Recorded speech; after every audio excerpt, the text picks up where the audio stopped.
Okay, so let's understand about IComparable Interface. So basically, here what we are doing, we have a class and this class is implementing IComparable Interface. Whenever any class is implementing IComparable interface, they have responsibility to provide the implementation for the logic that the particular interface is keeping. Like currently IComparable interface has only one method called CompareTo method. Since IComparable interface is being implemented by a student, so a student class will have responsibility to provide the implementation. And so you can see basically we have given the implementation, we have written the logic to sort the name, but you are allowed to write any type of logic. This is a must condition, guys. Like whenever anybody will be implementing interface, they must will be providing the implementations for the method that particular interface is keeping. Okay, so this is the first thing. Now here how we can understand, guys, use of IComparable.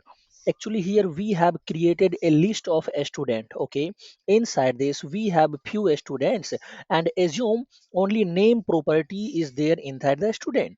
Now we want to sort.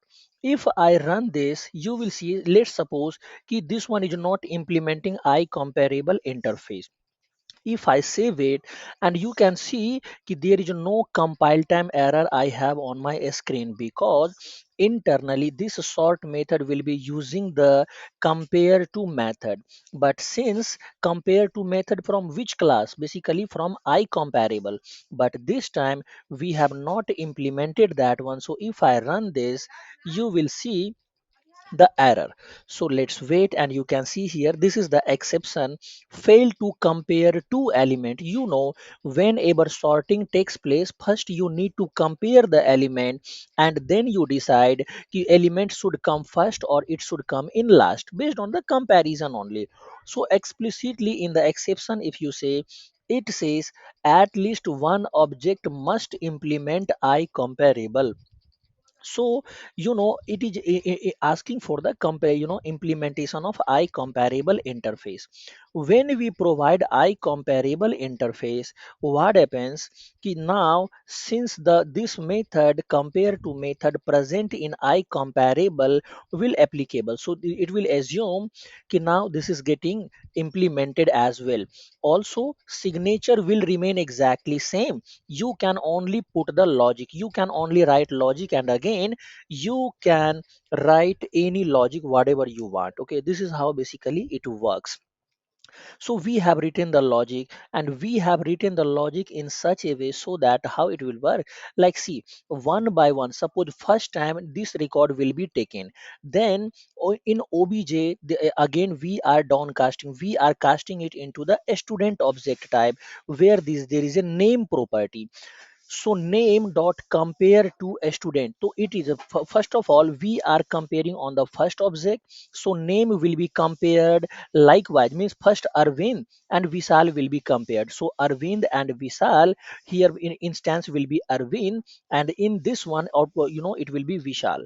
We will see how compare to method works, but as of now you just assume that there is one method called compare to method present in the I comparable, and which helps us to sort the element. This is the logic that you will be writing or is written like that. So you just assume this compare to method basically will be helping you to sort out. So now we are implementing the I comparable, as well as we have here logic. So this logic basically will be sorting. Next, if you see somehow it will be working as expected. After that we have this for each loop here. Since this sort has already sorted the record, okay, so this one just will be printing the entire record in a sorted manner. This is how basically I comparable works. Like you implemented the I comparable, and now you will be getting advantage. You will have the association, or you will have the advantage of using compare to method.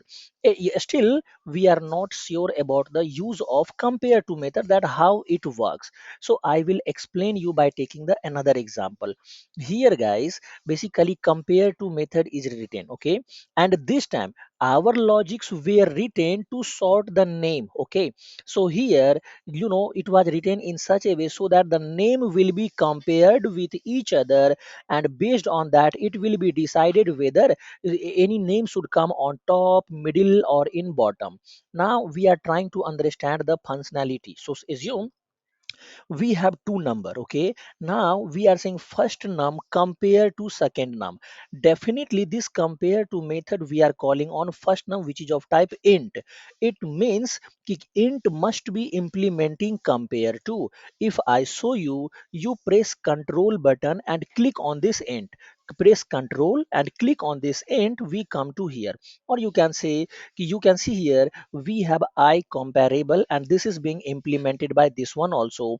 If I show you the compare to, here is the compare to, and definitely there is some logic written for this.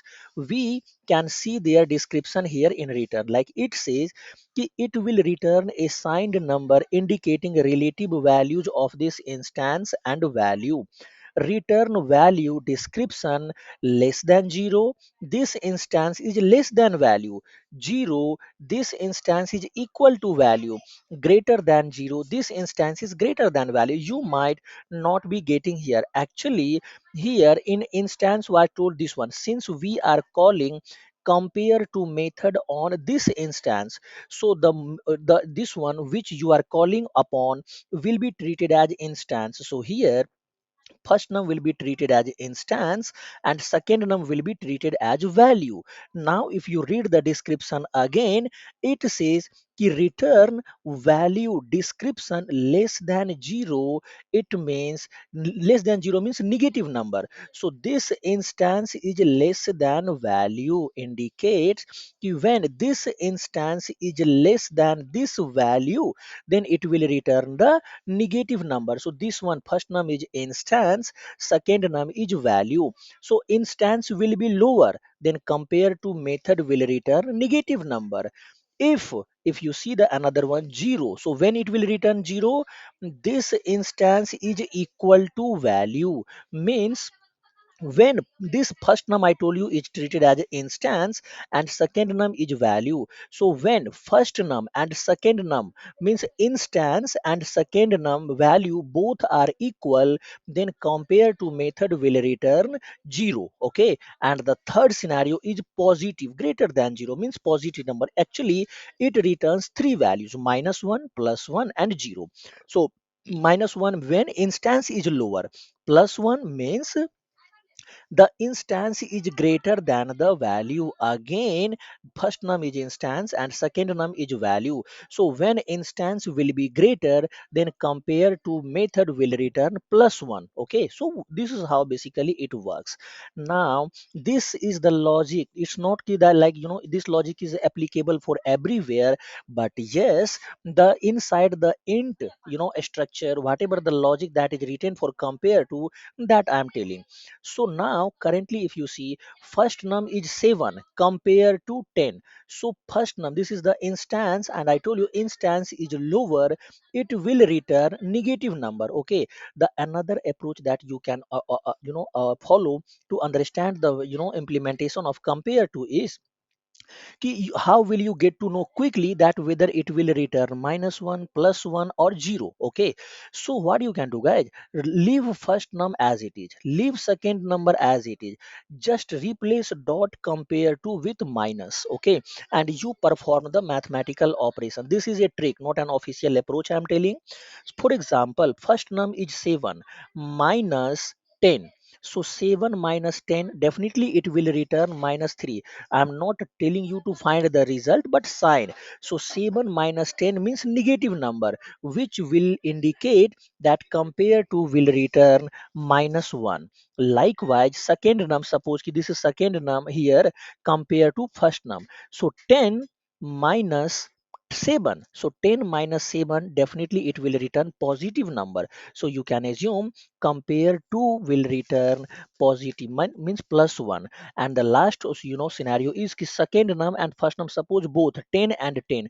10 minus 10 will be 0. So it will return 0 only. So this is how compare to method works for int, float, double. This is the logic that is written. But again, this compare to method is coming from IComparable interface, and if you want to have your own implementation of compare to, then you can write the logic like this is my logic, or if you want to write some other logic, that also you can write. So currently the implementation and functionality of compare to method that I explained is working for int, float, double, like this. For this type of data, basically it will work like that only. You just need to replace this compare to with minus, and you will get the idea whether compare to method will return negative number, positive number, or equal to 0. And this is how basically you can bring the use of I comparable into your use cases. So that's it for I comparable.